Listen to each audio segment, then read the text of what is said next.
আসসালামু আলাইকুম সুপ্রিয় শিক্ষার্থীবৃন্দ, ডিগ্রি প্রথম বর্ষের রাষ্ট্রবিজ্ঞান প্রথম পত্রের প্রথম অধ্যায় আরও একটি আলোচনা নিয়ে আজকের এই অনলাইন ক্লাসে হাজির হয়েছি। আমি ফেরদৌস আক্তার, প্রভাষক, রাষ্ট্রবিজ্ঞান বিভাগ, পাহাড়তলী বিশ্ববিদ্যালয় কলেজ। আজকে আমাদের আলোচনার বিষয় হচ্ছে রাষ্ট্রবিজ্ঞান পাঠের গুরুত্ব বা প্রয়োজনীয়তা, বা আমাদের আজকে 3 নম্বর প্রশ্নের আলোচনা। রাষ্ট্রবিজ্ঞান পাঠের গুরুত্ব বা প্রয়োজনীয়তা আলোচনা করো। এই কোশ্চেনটাও তোমাদের জন্য খুবই ইম্পর্টেন্ট। তাহলে আমরা আগের প্রশ্নের মতোই কি করব, আগে ভূমিকা দিয়ে আমরা শুরু করব, তারপর আমরা রাষ্ট্রবিজ্ঞান পাঠের গুরুত্ব বা প্রয়োজনীয়তা হেডলাইন করে আমরা এই পয়েন্টগুলো আমরা বর্ণনা করব। সবশেষে আমরা উপসংহার দিয়ে শেষ করব। তাহলে আমরা চলে যাচ্ছি আমাদের মূল আলোচনায়। রাষ্ট্রবিজ্ঞান হচ্ছে সমাজবিজ্ঞানের একটি অন্যতম গুরুত্বপূর্ণ শাখা। তাই সমাজবিজ্ঞানের ক্রমবর্ধমান অগ্রগতি, বিশ্বের সামাজিক, রাজনৈতিক ও অর্থনৈতিক অবস্থা সম্পর্কে জানতে হলে অবশ্যই সকলেরই রাষ্ট্রবিজ্ঞানের জ্ঞান থাকা আবশ্যক। মূলত রাষ্ট্রবিজ্ঞানের আলোচনার প্রেক্ষাপটে কিন্তু সমাজ জীবনের প্রকৃত মূল্য অনুধাবন করা যায়। তাই সমাজ জীবনে রাষ্ট্রের নাগরিক হিসেবে বেঁচে থাকার জন্য অবশ্যই রাষ্ট্রবিজ্ঞান পাঠ করা একান্ত প্রয়োজন। আমরা এখন দেখি আমাদের রাষ্ট্রবিজ্ঞান পাঠের কি কি গুরুত্ব বা প্রয়োজনীয়তা রয়েছে, আমরা এখন এটা নিয়ে আলোচনা করব। প্রথমে দেখো, নাগরিক অধিকার ও কর্তব্য সম্পর্কে ধারণা। রাষ্ট্রবিজ্ঞানের একটি অন্যতম আলোচ্য বিষয় হচ্ছে কি নাগরিক অধিকার ও কর্তব্য, অর্থাৎ একজন নাগরিকের অধিকারগুলো কি কি এবং রাষ্ট্রের প্রতি একজন নাগরিক কি কি কর্তব্য বা একজন নাগরিককে কি কি কর্তব্য পালন করতে হয় তা রাষ্ট্রবিজ্ঞান আলোচনা করে থাকে। তাই এই সম্পর্কে ধারণা লাভ করতে হলে অবশ্যই রাষ্ট্রবিজ্ঞান পাঠ করা আবশ্যক। 2. স্বদেশপ্রেম জাগ্রতকরণ।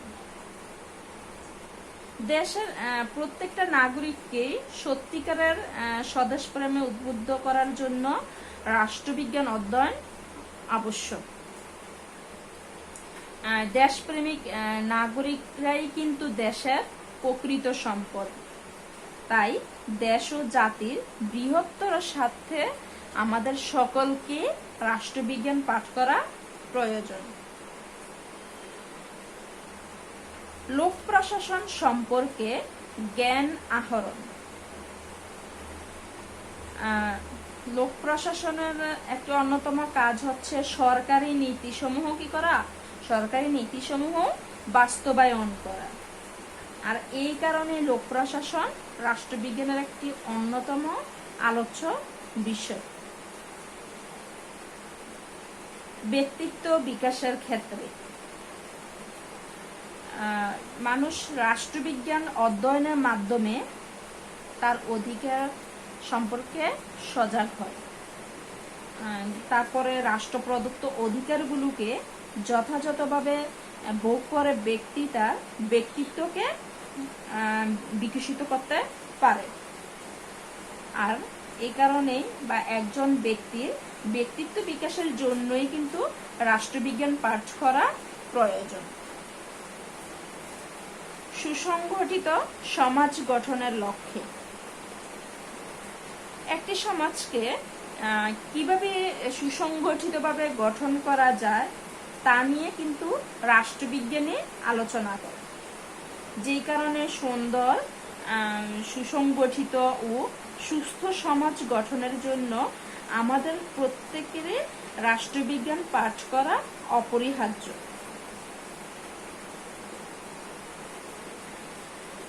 তারপর দেখো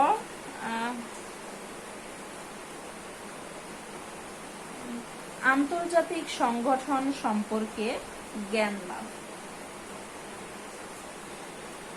রাজনৈতিক দল ও এর এটা আসলে হবে, এটা কেটে তোমরা দিবে রাজনৈতিক।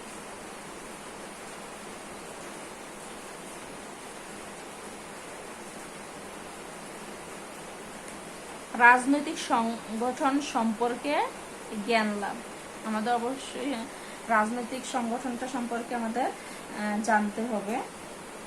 অর্থাৎ রাজনৈতিক দল ও এর কার্যাবলী, নির্বাচক মণ্ডলী, তারপর হচ্ছে জনমত, সরকার গঠন ইত্যাদি সংগঠন সম্পর্কে রাষ্ট্রবিজ্ঞানে বিস্তারিতভাবে আলোচনা করা হয়।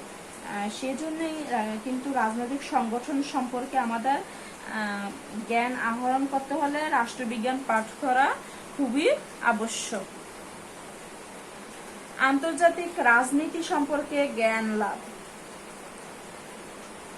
রাষ্ট্রবিজ্ঞান আলোচনার একটি প্রধান বিষয় হচ্ছে আন্তর্জাতিক রাজনীতি, যে কারণে আন্তর্জাতিক রাজনীতি সম্পর্কে জ্ঞান অর্জনের জন্য রাষ্ট্রবিজ্ঞান পাঠ করা প্রয়োজন।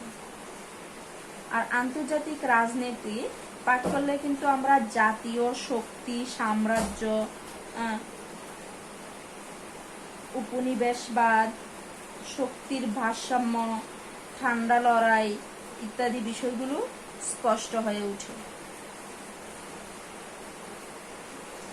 8 রাষ্ট্র সম্পর্কে জ্ঞান দাও।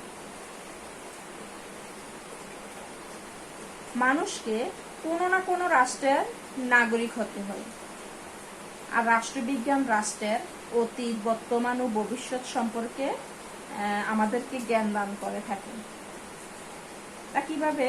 যেমন অতীতের ভিত্তিতে বর্তমান এবং বর্তমানের ভিত্তিতে ভবিষ্যতের কাঠামো গড়ে তোলার যথার্থ জ্ঞান রাষ্ট্রবিজ্ঞান পাঠের মাধ্যমেই কিন্তু আমরা জানতে পারি। রাজনৈতিক তথ্য সম্পর্কে জ্ঞান অর্জন। রাষ্ট্রবিজ্ঞান এই রাজনৈতিক তথ্য সম্পর্কে আমাদেরকে জ্ঞান দান করে। জাতীয়তাবাদ, আন্তর্জাতিকতাবাদ, রাষ্ট্রের উৎপত্তি ইত্যাদি সম্পর্কে এই রাষ্ট্রবিজ্ঞান আলোচনা করে থাকে, আর যে কারণে আমাদের রাষ্ট্রবিজ্ঞান পাঠ করা আবশ্যক। গণতন্ত্রের বিকাশ সম্পর্কে ধারণা প্রদান। গণতন্ত্র হচ্ছে রাষ্ট্র পরিচালনার সর্বোৎকৃষ্ট পদ্ধতি, আর তাই জনগণ রাষ্ট্রবিজ্ঞান অধ্যয়নের মাধ্যমে গণতন্ত্র সম্পর্কে সচেতন হতে পারে। আর সেই কারণে আমাদের সকলেরই রাষ্ট্রবিজ্ঞান পাঠ করা আবশ্যক। তারপর দেখো উদারতার শিক্ষা গ্রহণের জন্য। রাষ্ট্রবিজ্ঞান একজন মানুষকে উদারতার শিক্ষা দিয়ে থাকে, যার ফলে মানুষ উদার হয়ে জনকল্যাণার্থে নিজেদের মতামত প্রকাশ করতে পারেন এবং অন্যর মতামতকে সহ্য করার ক্ষমতা পোষণ করে। রাজনৈতিক সচেতনতা বৃদ্ধি। রাজনৈতিক সচেতনতা বৃদ্ধির উদ্দেশ্য হচ্ছে রাষ্ট্রবিজ্ঞান পাঠ করা।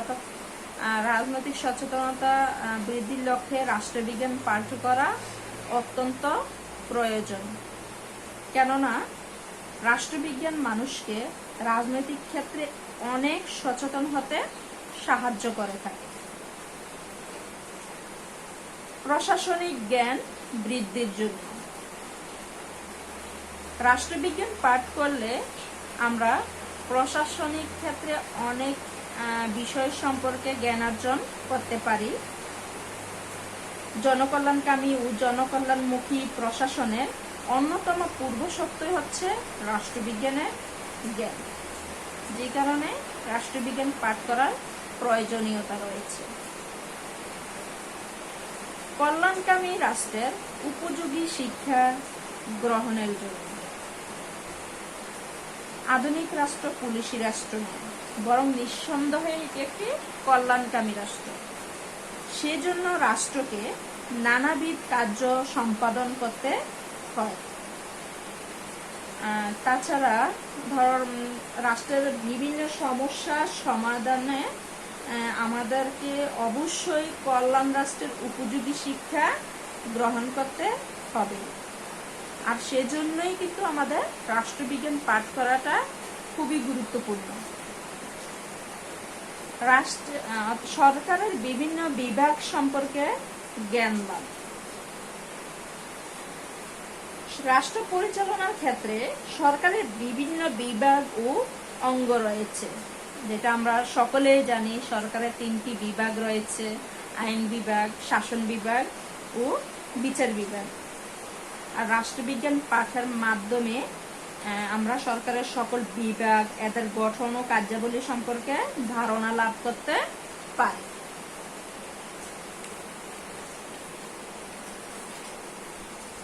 তারপর দেখো, আধুনিকতার ধারণা লাভের জন্য। বর্তমান যুগ হচ্ছে আধুনিকতার যুগ। তাই আধুনিকতা ছাড়া সুষ্ঠু পরিবেশের বিকাশও একটি অসম্ভব ব্যাপার হয়ে দাঁড়িয়েছে। তাই সাম্প্রতিক বিশ্বে রাষ্ট্রবিজ্ঞানের প্রধান আলোচ্য বিষয় হলো আধুনিকীকরণ। আর আধুনিকতার ধারণা লাভের জন্য আমাদের সবাইকে রাষ্ট্রবিজ্ঞান পাঠ করতে হবে। তারপর দেখো 17 নম্বর, রাষ্ট্রবিজ্ঞান অধ্যয়নের বিভিন্ন পদ্ধতি সম্পর্কে ধারণা লাভ। অর্থাৎ সুশৃঙ্খল পাঠনের জন্য রাষ্ট্রবিজ্ঞান কতগুলো অধ্যয়ন পদ্ধতি অনুসরণ করে থাকে, যেমন মনস্তাত্ত্বিক পদ্ধতি, আইন ভিত্তিক পদ্ধতি, দার্শনিক পদ্ধতি, পরীক্ষামূলক পদ্ধতি, সাক্ষাৎকার পদ্ধতি, তারপর হচ্ছে ঐতিহাসিক পদ্ধতি, অভিজ্ঞতামূলক পদ্ধতি। এইসব পদ্ধতিগুলো নিয়ে রাষ্ট্রবিজ্ঞান আলোচনা করে। আর এসব পদ্ধতি সম্পর্কে জ্ঞান লাভ করতে হলে আমাদেরকে অবশ্যই রাষ্ট্রবিজ্ঞান পাঠ করতে হবে। 18, তুলনামূলক শাসন ব্যবস্থা সম্পর্কে জ্ঞান লাভ।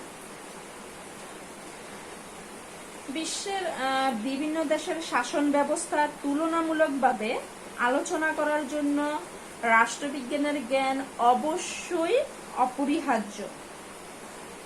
মার্কিন যুক্তরাষ্ট্র, যুক্তরাজ্য, চীন, জাপান, রাশিয়া, এইসব দেশের তুলনামূলক আলোচনার মাধ্যমে কোনো দেশের সংবিধান উত্তম তা আমরা জানতে পারি। তাছাড়া কোনো দেশের সংবিধানের ত্রুটিগুলো পরিহার করে, গুণগুলো আহরণ করে নিজের শাসন ব্যবস্থাকে উন্নতি করা সম্ভব একমাত্র রাষ্ট্রবিজ্ঞান পাঠের মাধ্যমে। 19, সুযোগ্য নেতৃত্ব গড়ে তোলা। দেখো, পৃথিবীর যে কোনো রাষ্ট্রকে যোগ্য আসনে অধিষ্ঠিত করতে হলে বা প্রতিষ্ঠিত করতে হলে সর্বপ্রথম প্রয়োজন হচ্ছে রাষ্ট্রের সুযোগ্য নেতৃত্ব সৃষ্টি করা। আর রাষ্ট্রবিজ্ঞান চর্চার ফলে রাষ্ট্রে সেই সুযোগ্য নেতৃত্ব সৃষ্টি হয়। সেজন্য রাষ্ট্রবিজ্ঞান পাঠের প্রয়োজনীয়তা খুবই গুরুত্বপূর্ণ। সর্বশেষ, আত্মনির্ভরশীলতা অর্জন। রাষ্ট্রবিজ্ঞান আত্মনির্ভরশীলতা অর্জনের শিক্ষা দিয়ে থাকে একজন নাগরিককে।